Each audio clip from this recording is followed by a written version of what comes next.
দর্শকদের দুয়ো কানে হাত দিয়ে মাঠ ছাড়লেন নেইমার জুনিয়র। এটা কি শুধু রাগ নাকি লুকিয়ে আছে বড় সংকেত? ব্রাজিলিয়ান ফুটবলের সবচেয়ে বড় তারকাদের একজন নেইমার এবার যেন চাপে পড়ে গেছেন নিজেদের ভক্তদেরই সামনে। রবিবার ব্রাজিলিয়ান সিরিয়াতে সান্তোসের 2-3 গোলে হার ফ্লুমিনেন্সের কাছে। ম্যাচ শেষে মাঠ ছাড়ার সময় নেইমার কানে হাত দিয়ে যে ইশারা দেন সেটাই আগুনে ঘি ঢেলে দেয়।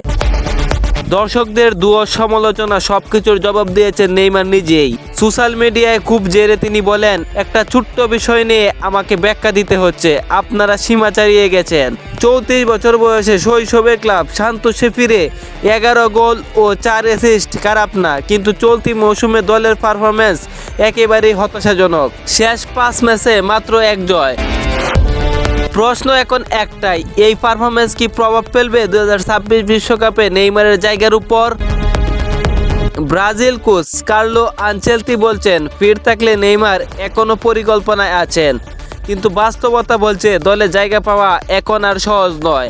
আরেকটা বড় তথ্য, নেইমার শেষবার ব্রাজিলের হয়ে খেলেছেন প্রায় 3 বছর আগে। চোট যেন তার ক্যারিয়ারের বড় বাধা হয়ে দাঁড়িয়েছে।